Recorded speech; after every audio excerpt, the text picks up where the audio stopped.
இந்த sign use பண்ணிக்கலாம். Okay, இந்த ஸ்லாஷ் யூஸ் பண்ணிக்கலாம். இதை நான் யூஸ் பண்ணனா டேரக்டா நான் வந்து ஒரேடியா OS டைரக்டரி நான் போயிடுவேன். பாத்தீங்களா ஸ்லாஷ் போட்டேன். நம்ம இப்ப எங்க வந்துட்டோம்னா அந்த பின் ஃபோல்டர் காட்ட வந்த பாருங்க, அந்த இடத்துக்கு வந்துட்டேன். இப்ப வந்து நான் என்ன பண்ணேன், திருப்பி நான் வந்து என்னால இந்த ஃபுல் யூசர் நேம் எல்லாம் போட்டு போக முடியாது.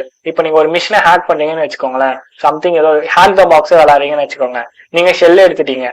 அந்த இடத்துல அந்த பர்சன் சிஸ்டமோட யூசர் நேம் நீங்க எப்பவுமே ஞாபகம் வச்சுன்னே இருக்க முடியாது, இல்ல காப்பி பண்ணி பேஸ்ட் பண்ண முடியாது. அந்த டைம் நீங்க ஷார்ட்டா நீங்க அவங்க யூசர் நேம் கால் பண்ணோம்னா ஸ்பேஸ் இது இந்த சைன் மட்டும் யூஸ் பண்ணுங்க. ஓகேவா, ஈஸியா நீங்க யூசர் நேம் டைரக்டரிக்கு நீங்க ஸ்கிப் ஆயிடலாம். இப்ப நான் PWD போட்டு காட்டேன் பாருங்க, ஸ்கிப் ஆயிட்டேனா யூசர் நேம் டைரக்டரிக்கு.